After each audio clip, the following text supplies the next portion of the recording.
Chapter 14. I Love You. Jane's holiday was getting closer, and I was sad at the thought of her being away for a couple of weeks.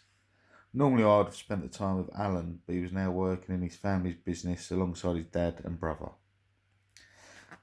This left him very little time for socialising, so I'd gotten used to spending more time with Jane. How I viewed working at Daytona had changed too. Motorbikes have been the focus of my life so long, and now I couldn't ride them. Daytona was just a poorly paid job. My main perk of being able to work at Daytona was to buy cheap parts that had now gone. Now my job was just a reminder of who I used to be. Before I knew it, Jane's holiday had arrived. We'd agreed that we would telephone each other while she was away. I made sure I knew when her return date was.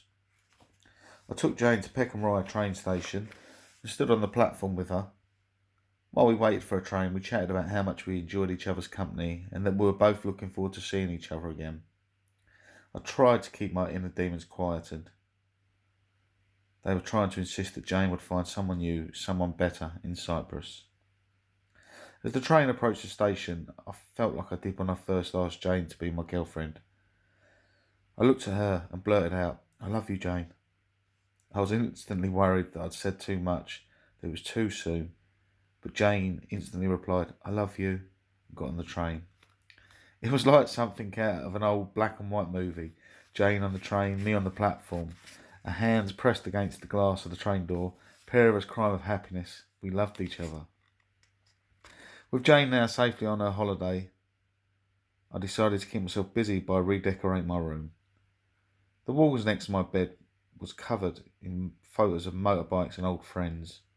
As I took the pictures down, I felt sad, but thought of it as a closing one chapter of my life and starting a new one. I also realised that I wasn't too fond of the yellow paint on the walls. Those pictures had covered a lot of ugly paint. I was up early the next morning and headed to the DIY centre to get some paint. As soon as I walked in, I saw someone whose face I knew and remembered. I just couldn't place him. He obviously knew me and stopped to say hello. "I've read on Frederick United that you've lost your memory. Who can't you remember?" I don't know what I can't remember, or I would remember it. It was my stock reply, and it usually raised a smile, as I often got asked what I couldn't remember. We chatted for a few minutes before parting ways. I never did work out who he was. I returned home with tins of blue paint and a few other assorted bits and bobs. It was quite exciting transforming my room, doing away with the old Kev. I'd been given a double bed by my sister, but never got around to assembling it. So I put it together, bought a new mattress. By the end of the day, my room was blue and my single bed was replaced with a double bed. I really felt that a chapter of my life had just started. Every night I would speak on the mobile phone to Jane. She would ring, and before we knew it, hours had passed. As she lays by the pool talking to me, she talked to me about chatting with her friends, the places they'd been, the fun they were having. It was wonderful to hear the voice. But when the phone bill came through at the end of the month, it was nearly £400. We laughed or we would have cried. The time without Jane was okay, but I felt lonely. I would see Alan, but it was not the same. The bond between me and Alan had changed, as now I had somebody in my life who was more important than him.